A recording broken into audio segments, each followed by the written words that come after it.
ఈ కర్రీ చూస్తుంటే మంచి కలర్ తోటి చిక్కటి గ్రేవీతో నోరూరుతుంది కదండి. ఇది అమ్మ నేర్పించిన హోమ్ స్టైల్ చికెన్ కర్రీ. ఇది రెస్టారెంట్ టేస్ట్కి ఏమాత్రం తగ్గదు. టేస్ట్ కూడా అన్ఫర్గెటబుల్గా ఉంటుంది. అందరికీ నమస్కారం అండి. నేను రాణి. ఈరోజు నేను అమ్మ నేర్పించిన చికెన్ కర్రీ చూపించబోతున్నాను. ముందుగా 1 కేజీ చికెన్ తీసుకొని ఉప్పు పసుపు వేసి 3 సార్లు శుభ్రంగా కడిగి పక్కన పెట్టుకోవాలి. మీడియం సైజ్ టమాటాను ముక్కలుగా కట్ చేసుకోవాలి. కొంచెం కరివేపాకు పక్కన పెట్టుకోవాలి. ఒక పెద్ద ఉల్లిపాయను చిన్న ముక్కలుగా కట్ చేయాలి. 4 పచ్చిమిరపకాయలు తీసుకొని వీడియోలో చూపించిన విధంగా కట్ చేసుకోవాలి.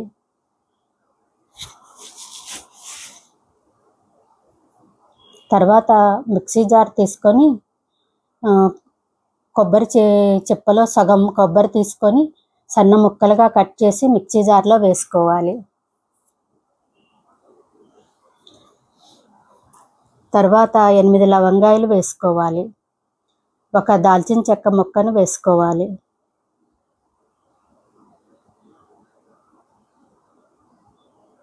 వన్ 1/4 టీ స్పూన్ షాజీరా వేసుకోవాలి. ఏలకులు వేసుకోవాలి. 1 టేబుల్ స్పూన్ ధనియాలు వేయాలి. 2 జీడిపప్పు వేసుకొని మిక్సీకి వేసి మెత్తగాని పేస్ట్ లాగా గ్రైండ్ చేసుకోవాలి.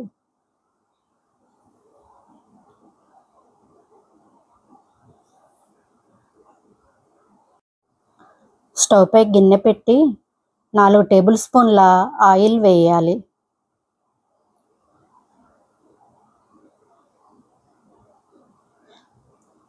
ఆయిల్ వేడైన తర్వాత ఉల్లిపాయ ముక్కల్ని వేసుకోవాలి.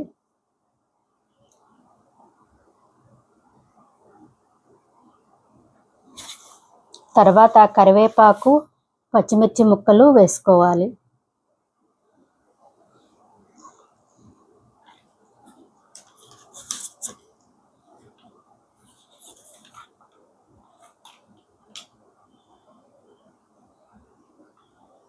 ఉల్లిపాయ ముక్కలు మగ్గేదాకా వేయించాలి.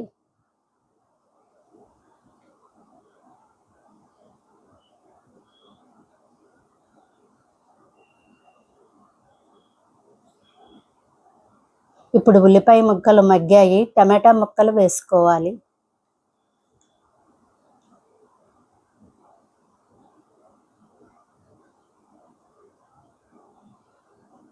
టమాటాలు కూడా మగ్గి నీరంతా పోయేదాకా వేయించాలి.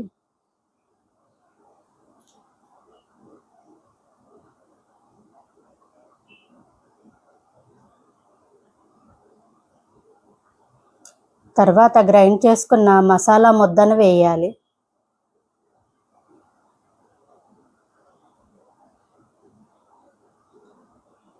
ఈ మసాలా అంతా ఉల్లి ముక్కల్లో కలిసేలాగా బాగా కలపాలి.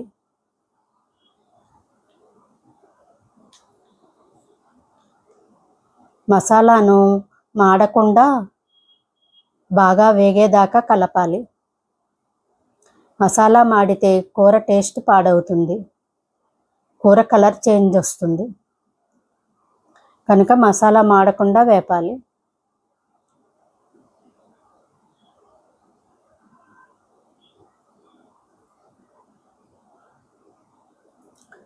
మసాలా వేగినప్పుడు ఆయిల్ బయటికి వస్తుంది. ఇప్పుడు చూడండి, ఆయిల్ బయటికి వస్తుంది. ఇప్పుడు చికెన్ ముక్కలు వేసుకోవాలి.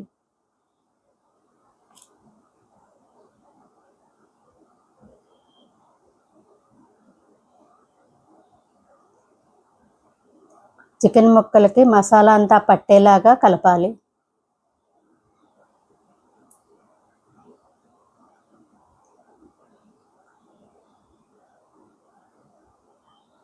మసాలాలో చికెన్ని కొంచెం సేపు వేగనివ్వాలి.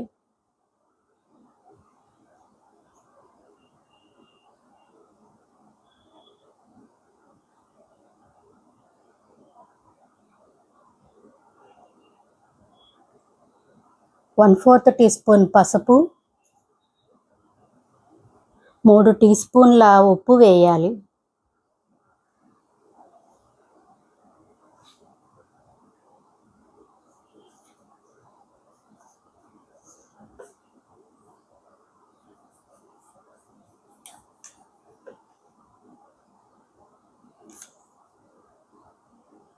బాగా కలపాలి. ఉప్పు వేశాక చికెన్లో నీరు ఊరుతుంది. ఆ నీరంతా ఇమిరేదాకా చికెన్ని ఉడకనివ్వాలి.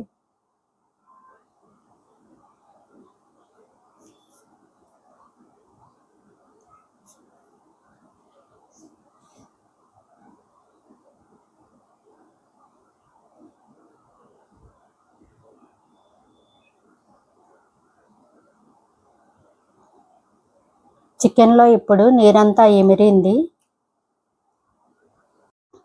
ఇప్పుడు 2 టేబుల్ స్పూన్ల కూర కారం వేశాను.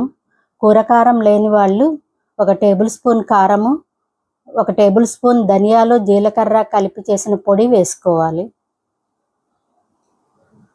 ఈ కారం అంతా చికెన్ ముక్కలకి పట్టేలాగా కలుపుకోవాలి.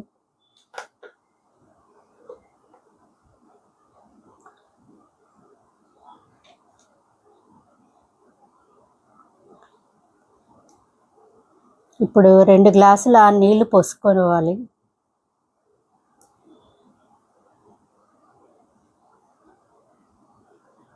చికెన్ని బాగా కలిపి మూత పెట్టి ఉడకనివ్వాలి.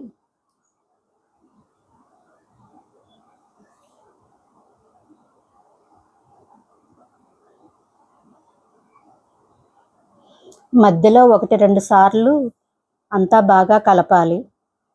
మరీ ఎక్కువ సార్లు కలపకూడదు, చికెన్ ముక్కలు మ్యాష్ అయిపోతాయి.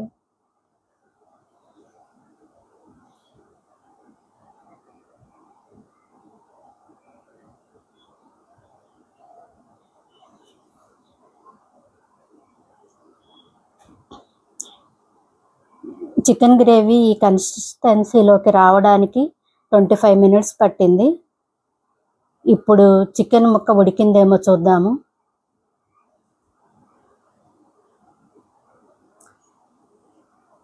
చికెన్ ఉడికింది. ఇప్పుడు మంటను సిమ్లో పెట్టి ఇంకొక 2 నిమిషాలు సిమ్లో ఉడికించాలి. సిమ్లో ఉడికించడం వల్ల చికెన్ ముక్కకు ఉప్పు కారం బాగా పడతాయి. చికెన్ జ్యూసీగా కూడా ఉంటుంది.